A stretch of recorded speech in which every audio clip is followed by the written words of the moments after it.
Welcome to the deep dive, everybody. We're going deep today into the world of nudges. It's all this behavioral economic stuff, how the smallest things can totally change our choices, things we don't even realize. Yeah, and it's super interesting, right? Like for ages, economics was all about people being like perfectly rational, always trying to get the best outcome for themselves. Econs, they call them. Right, econs versus humans like us and our sources. They make it clear that we are definitely not those perfect decision-making machines. Not at all. Remember that example about Gandhi and like estimating his age? Talk about a nudge. Oh, the anchoring bias thing. Yeah, that one stuck with me too. Like someone throws out this crazy high number, has nothing to do with anything, and suddenly it's messing with your judgment. Exactly. You give people this random number, say Gandhi died at 144, which is obviously way off, and they guess his actual age way higher than people who didn't hear that number. That totally irrelevant anchor, it pulls their whole estimate up. It's wild. It makes you think twice about all those marketing tricks, doesn't it? Limited time offer. Original price was like they're playing us. Oh, absolutely. They're using those shortcuts our brains take, to make decisions fast. And speaking of shortcuts, there's the availability heuristic. Basically, if we can easily remember something, it feels way more likely, even if it's actually super rare. So, like refusing to fly after seeing a plane crash on the news, even though driving is statistically way more dangerous, right? That's a perfect example. Or freaking out about sharks after one attack makes headlines when the odds of it happening to you are tiny. The emotional impact. Hmm, It just skews everything. totally. So, thinking about your own lives, folks, how often are you making choices based on like one vivid story, not the real facts? I know I've been there. More often than we'd like to admit, probably.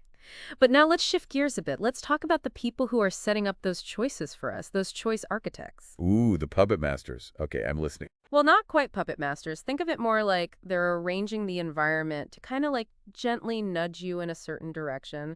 They're not taking away your choices, just making some more appealing than others. So it's like the grocery store putting all the candy right by the checkout. You got it. Tempting, right? They're not making you buy it, but they're definitely increasing the odds.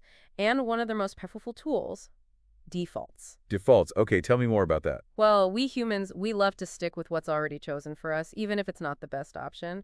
The organ donation example is a good one. Countries where you have to opt out of being a donor have way higher donation rates than those where you have to opt in. Wow, that's crazy. Just changing the default setting has that much of an impact. Makes you wonder where else they're at work, these defaults. Oh, they're everywhere. Think about those free trials that automatically turn into paid subscriptions if you don't cancel, or being automatically enrolled in your company's 401k plan. Defaults are shaping our lives more than we realize. Good point. Yeah. So we got to be aware of them, right? Make conscious choices when we can. Exactly. And here's another cool tool these choice architects use, the expect error principle. Basically, it's designing things assuming we're going to mess up, which, let's face it, we all do sometimes. We're human after all. Nobody's perfect. Exactly. So you design things to minimize the damage. Like, remember ATMs. You have to take your card out before the cash comes out. That way, you're less likely to forget it. Simple, but smart. It's those little details that matter.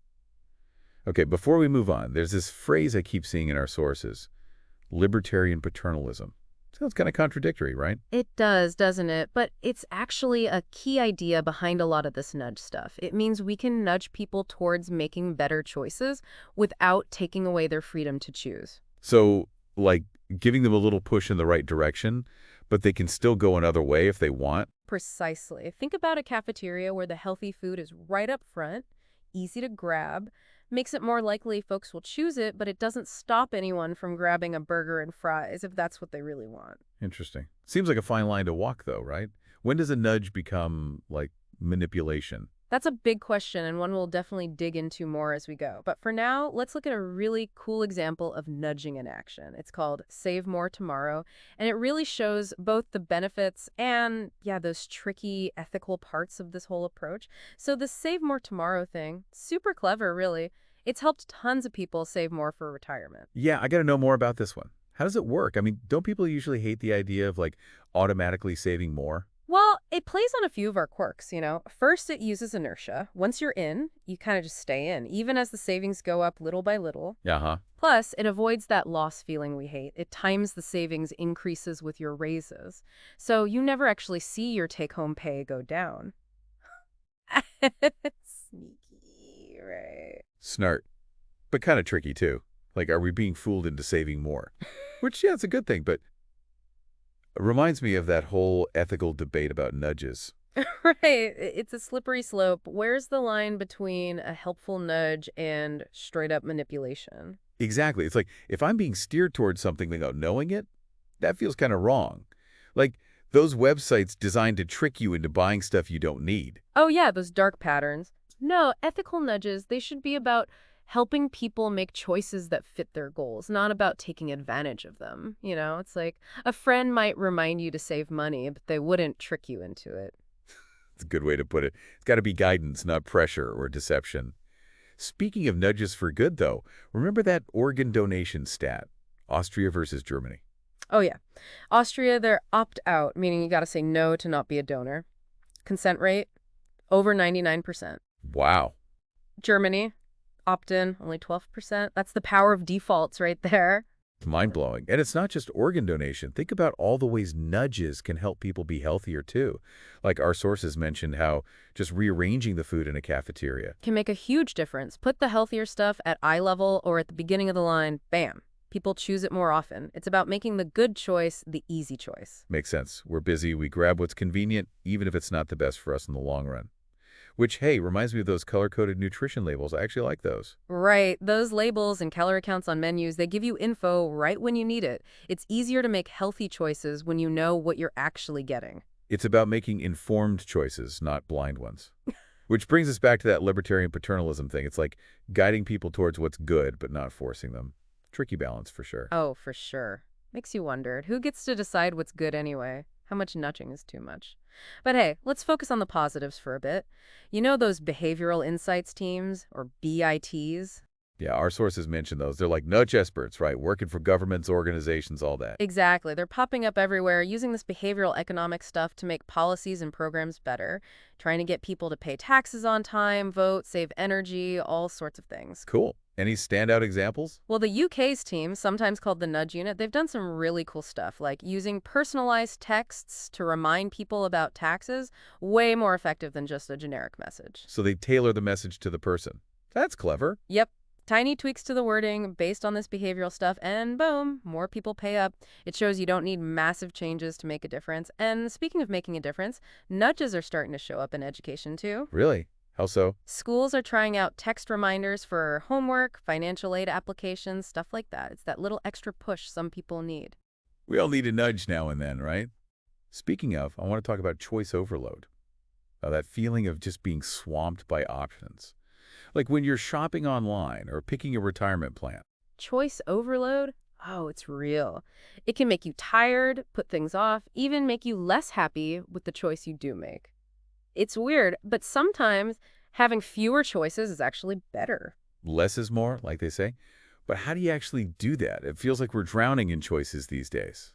Well, you've got to be mindful. Simplify things, like instead of browsing endlessly online, make a list and stick to it. Or for that retirement plan, just focus on the key stuff, like fees. Don't get bogged down in every detail. So it's about choosing what matters and ignoring the rest. Exactly. It's okay to set boundaries, to say no to some choices. Protects your energy and helps you focus on what really matters. Love that. But wait, aren't we just shifting the burden here? Like, instead of us being responsible for making good choices, it's now on those choice architects. That's a fair point, and it loops back to those ethical questions we talked about. Gotta remember, though, no decision happens in a vacuum. We're always being influenced by our surroundings, our past, the info we see. So it's not about getting really all those influences, but about knowing they exist and making our own choices when we can. Exactly. Even in a system that's nudging us, we still have power. We can say no, find other options, make choices that fit our values. It's about being an active participant, not just going along with the flow. You got it. And that's a powerful idea, I think, knowing you have that choice.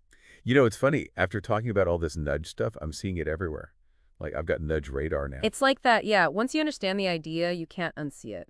Stores, menus, even your phone settings, it's all designed to nudge you in some way. It is kind of creepy, but also cool. Like, I'm more aware now, so I can choose which nudges I listen to. Exactly. You're not just going with the flow anymore. You're being intentional, which is key, right? Because we can't escape choice architecture, but but we can learn to deal with it. So any tips? How do we become like nudge-proof? Well, think about designing your own environment to make good choices easier. Like if you're trying to eat healthy, Yeah, keep those healthy snacks front and center in the kitchen, hide the junk food, or better yet, don't even buy it. Out of sight, out of mind, right? right. Make it easy on yourself. Exactly. And automate the good stuff too. Set up those automatic savings transfers, even if it's just a little bit each time. I love that. Takes the thinking out of it. You're just setting yourself up to succeed. Exactly. Little tweaks can make a big difference. Like if you want to cut down on screen time, leave your phone in another room during dinner, or have like no phone times during the day. You know, I tried that recently. It's amazing how much more relaxed I feel when I'm not constantly checking it. See? It's about being present, in control of your time and attention. And it takes practice, right? Find what works for you. Experiment a bit. It's like we're talking about being our own choice architects, almost. Not just letting others nudge us around, but nudging ourselves in the right direction. Self-nudging. It's a powerful thing. Figure out your weaknesses or habits, then design your own nudges to fight them. So if you're a procrastinator, Set deadlines. Break big tasks into smaller ones. Makes it less daunting, right? makes sense. And if you're trying to save money, Visualize that savings goal. Use a tracker, something to keep you accountable. It's all about using these behavioral tricks to your advantage. I love that. We're taking back control, shaping our own lives, not just being pushed around by outside forces. Exactly. And it's a journey, right? The more we learn about ourselves, the better we get at this whole nudge thing. Well, folks, looks like we've reached the end of this deep dive, but I have a feeling it's just the beginning of our exploration into this whole behavioral economics thing. What do you think? It's a fascinating field, that's for sure. Tons of cool insights that can help us make better choices, live better lives. It's exciting stuff.